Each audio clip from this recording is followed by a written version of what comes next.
नमस्कार. आज आपण बनवणार आहोत मस्त चमचमीत अशी कच्च्या फणसाची बिर्याणी. चवीला इतकी अप्रतिम लागते की नॉनव्हेज खाणारी मंडळीसुद्धा बोटं चाखत राहतील. चला तर मग वेळ न घालवता लगेच सुरुवात करू. सगळ्यात आधी आपल्याला याकरता साहित्य काय काय लागणार आहे ते दाखवते. तर याकरता आपल्याला लागणार आहे एक कच्चा फणस. साधारण अर्धा किलोच्या आसपास भरेल इतका फणस आपल्याला लागणार आहे. त्यानंतर 2 मोठे कांदे, एक मोठा टोमॅटो, भरपूरशी पुदिन्याची पानं, साधारण एक बाउल भरून पुदिन्याची पानं आहेत. त्यानंतर कोथिंबीर आहे, तसेच काजूचे काप आहेत, 12 ते 15 पाकळ्या लसूण किंवा एक गड्डी लसूण आणि एक मोठा आल्याचा तुकडा आपल्याला लागणार आहे. तसेच एक बाउल भरून किंवा अर्धा कप दही या ठिकाणी घेतलेलं आहे. त्यानंतर 1.5 कप अख्खा बासमती तांदळाचा भात आपण करणार आहोत या बिर्याणीकरता. तर त्याकरता हे बघा असा बिर्याणीसाठी वापरतो तो अख्खा बासमती तांदूळ घ्यायचा.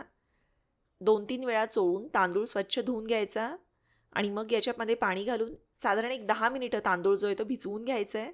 तांदूळ भिजेपर्यंत आपण भात शिजण्यासाठी पाणी उकळायला ठेवू. साधारणपणे तांदळाच्या तिप्पट किंवा 2 तांब्या पाणी भांड्यामध्ये उकळायला ठेवलं आहे. सगळी बिर्याणी जी आहे ती एकाच भांड्यामध्ये आपण करतोय, तर हे बिर्याणीसाठीचं जे भांडं आहे ते याकरता आपण वापरणार आहोत. पाणी उकळायला ठेवलं, याच्यामध्ये चवीनुसार मीठ घातलेलं आहे. आता मीठ जे आहे ते पाण्याच्या प्रमाणात घालायचं आहे, म्हणजे थोडंसं जास्त मीठ जे आहे ते भात शिजवताना लागतं.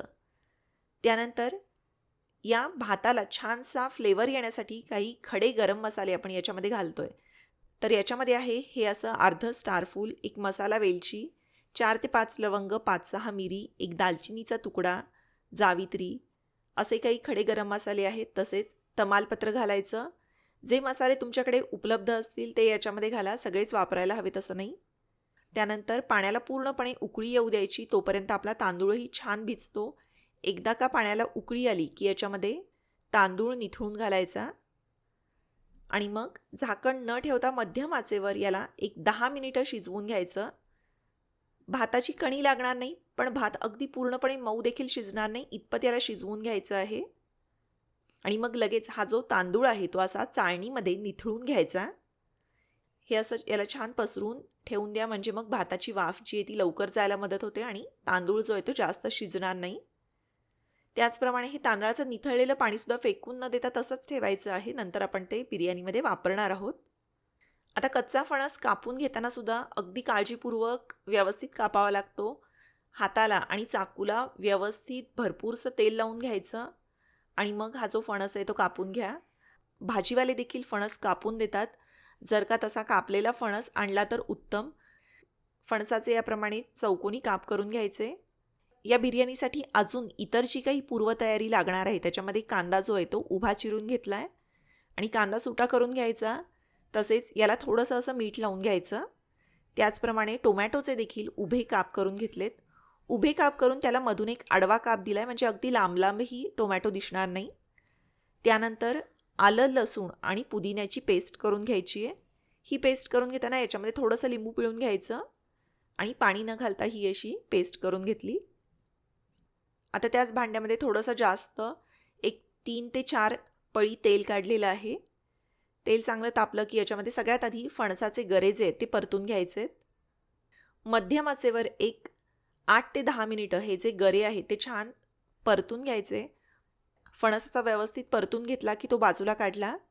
आता तेल जर का अगदीच संपलं असेल तर तेल वाढवू शकता.